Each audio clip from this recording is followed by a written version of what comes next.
Hi Chandrasekhar, welcome to the show. Thank you, Kaushik. So, what's Trashion? So Trashion is a clean tech startup. We are based out of Bangalore, and what we are creating is an internet platform that connects waste generators with waste recyclers. In India, this current situation of waste management is in a really bad shape. People are not in a position to segregate dry and wet waste. That's where we are starting. We are encouraging people to segregate waste, and once they do that, the dry waste is then picked up by us and sent for proper recycling. You do something regarding non-recyclable plastics, right? Can you tell me more about that?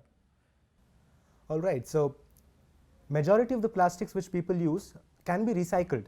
For example, the water bottles that you use, or if it is a shampoo bottle which is made of HDPE. So all these different types of plastics can be recycled. However, there are few which have multiple layers fused together. For example, if you buy a packet of Lay's, you will find that there's an aluminum foil on the inside. Now this is multi-layered plastic.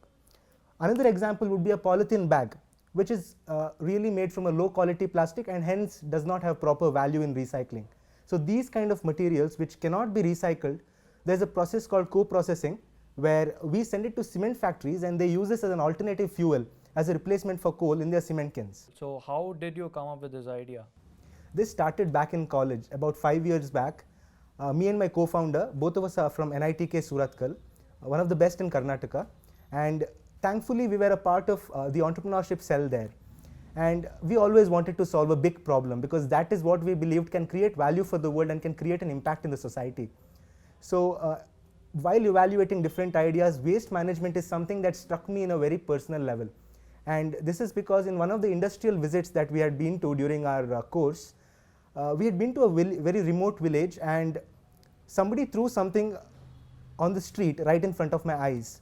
And there was a dustbin right beside him at that point of time. So being a very concerned citizen, I actually told him to use the dustbin the next time.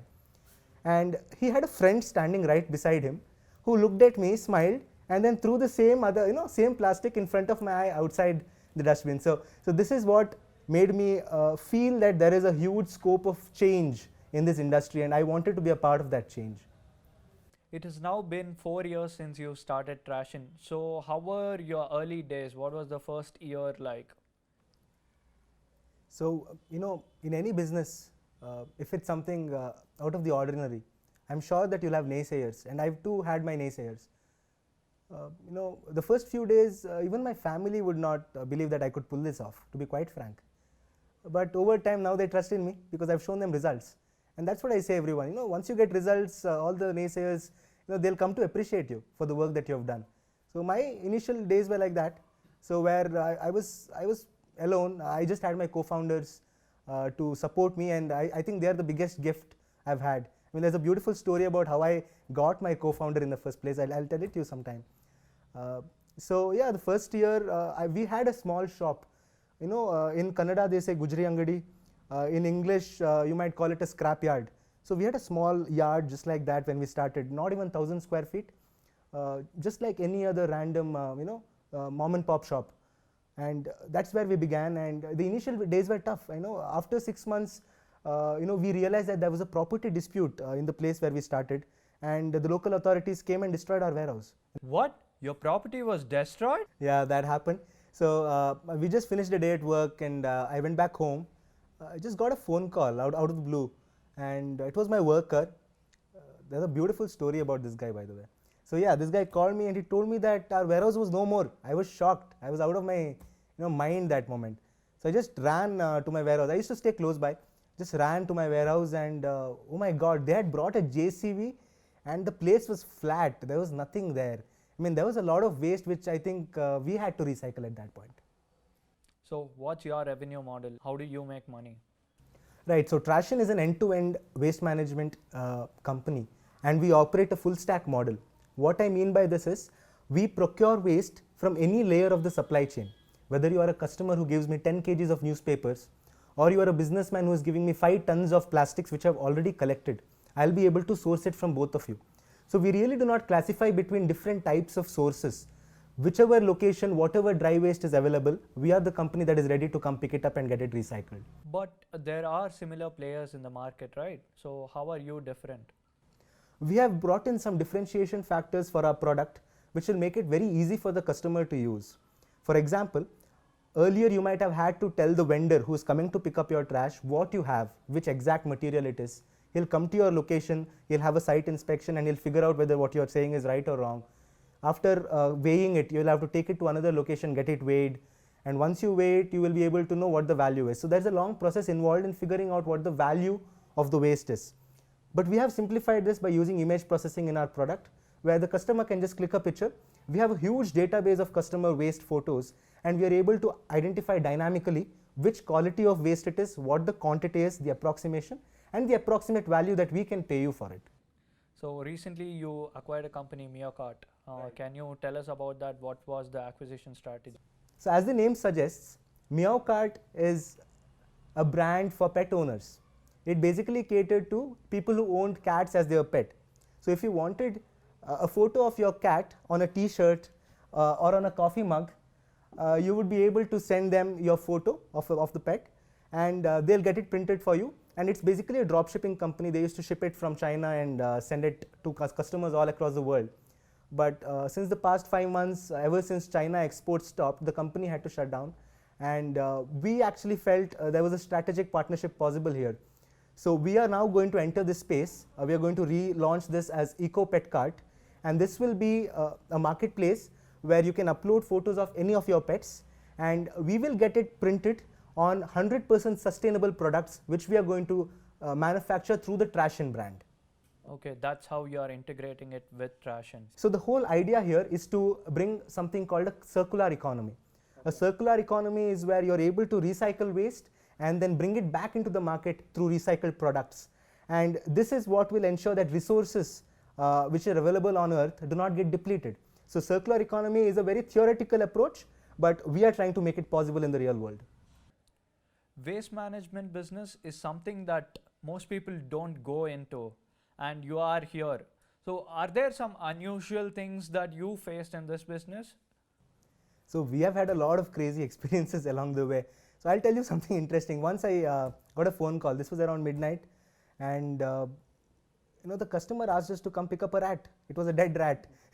These kind of things keep happening to us, man. And India is still learning how to segregate its waste, and we primarily collect dry waste and send it for recycling. So people sometimes give us things that they are not supposed to.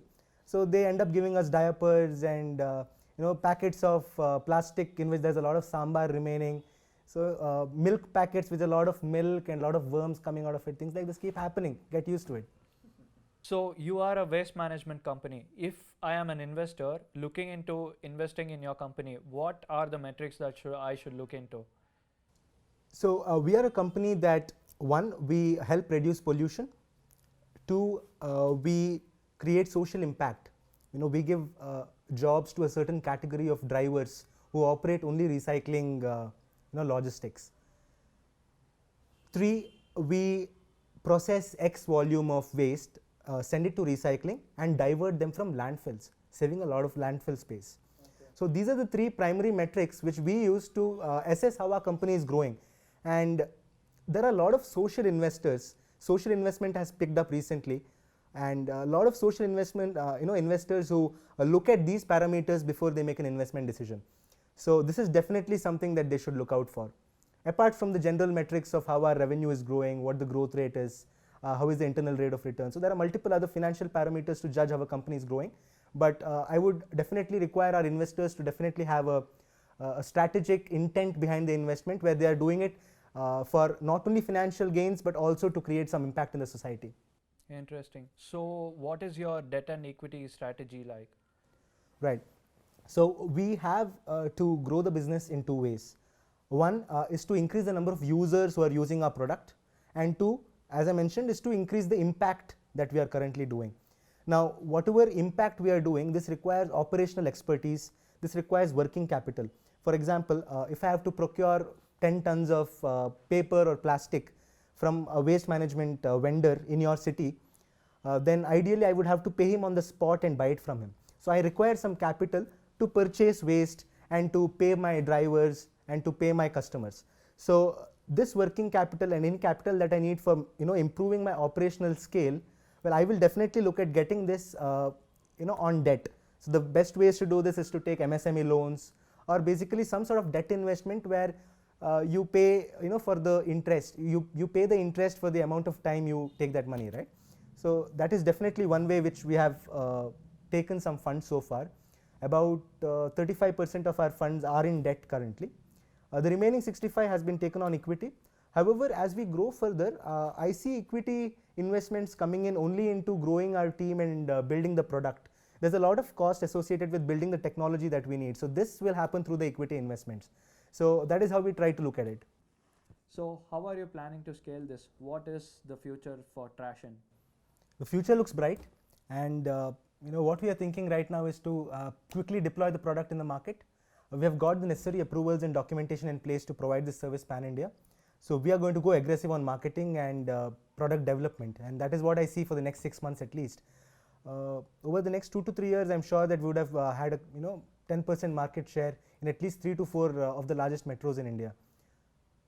At the same time, we are also going to bring the EcoPetCard brand, the new brand that we're going to launch for recycled products. And we've got a first product already live, and this is the recycled notepads that we're giving to our corporate partners already. Please have it. This is for you. Thank you. So we are going to launch more products on the EcoPetCard brand, and we are going to be shipping them internationally across the customer range that we have. Would you like to say something to aspiring entrepreneurs? One of the things that we have noticed is it's great to partner with your competitors. And this might sound a bit odd, but in a growing market like recycling, where India is growing at about 22, 23% year on year, the market is so big that a player like Trashion or any other competitor cannot solve the problem by themselves. Now, this will need people to join hands together and work together as a team. At the same time, what I strongly believe is your action is what finally gives you the results, and keep going hard. Don't doubt yourself. Believe in your ideas and go for it. Make the kill. That was very beautiful. Let's end this with a rapid fire. Okay, what do you want to ask? IPO or acquisition? IPO, any day. Profit or growth? Right now, I would say growth. Musk But- or Bezos? Wow, you're fast. Huh? Musk, because I think he's going to change the world.